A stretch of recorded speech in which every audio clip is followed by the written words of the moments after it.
They say that in the deep jungles of Colombia, if you hear the sound of a woman crying at midnight, you must do everything you can to avoid going toward it, because it might be La Patasola.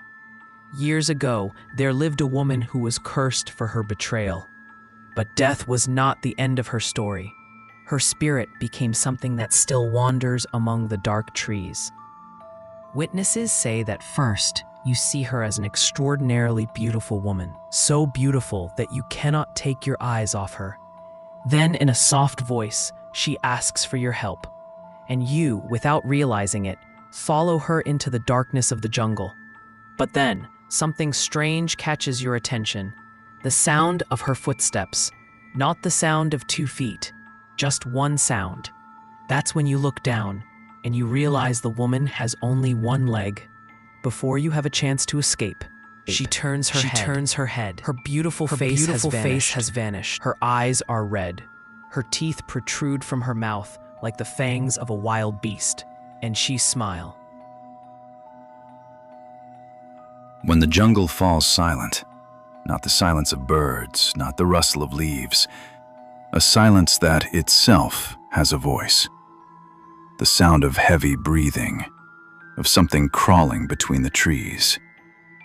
In that silence, La Tunda awakens. She is known by her tangled hair and red eyes, but no one has ever seen her face. Because when she comes close to you, she takes the shape of the one your heart longs for. For a child, she becomes the face of their mother. For a man, a lover lost years ago. For an old woman, her long-lost daughter.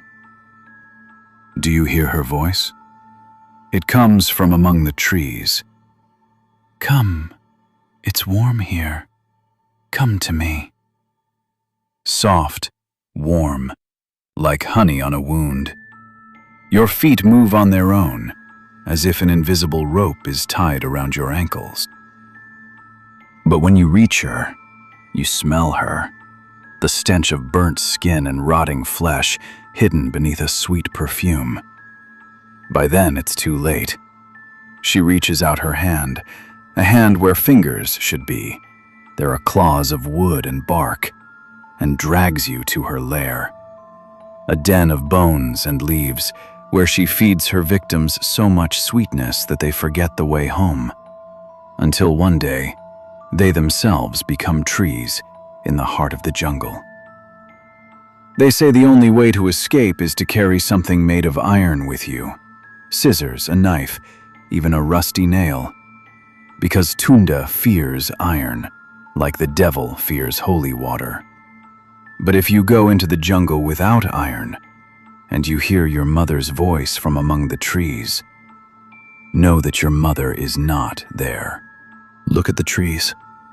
Some of them have trunks that look like human bodies.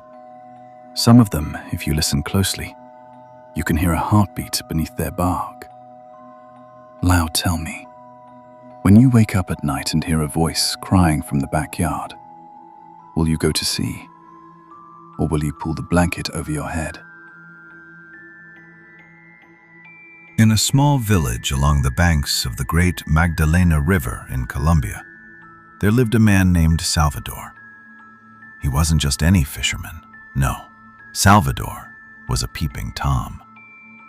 Every afternoon, when the village women came down to the river to wash their clothes, Salvador would hide behind the bushes and watch them. But he got bored of that. He wanted to get closer. He wanted to go into the water without being seen and watch whatever he pleased. One dark night, Salvador went to the hut of an old witch deep in the jungle. "Go home, bring me 3 black eggs and a strand of hair from a dead woman. Tomorrow night, I'll come to you." Salvador did everything she said. The next night in his house, the old woman mixed the ingredients in a clay bowl, whispered a long chant, and told him, "Now go into the water.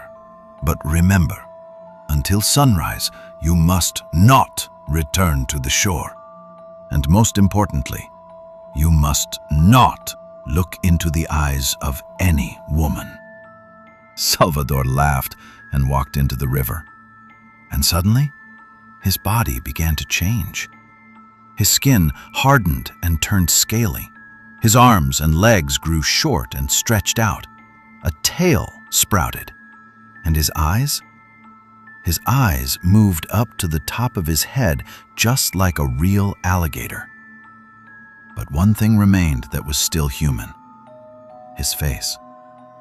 It was exactly the same Salvador. Same mustache, same mole on his cheek, same staring, peeping gaze. That night, Salvador swam through the water and watched every woman washing clothes from below the surface. He felt like it was the best night of his life. Until morning came. Salvador rushed to get out of the water, but his body wouldn't move.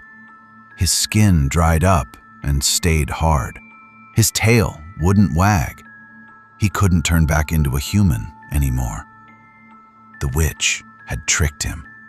She said, "Don't return until sunrise," but Salvador thought she meant, "Stay until sunrise."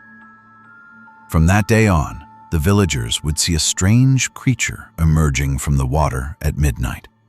A giant alligator with a human face. He knew any woman who looked into his eyes would have nightmares that very night and would never wake up again.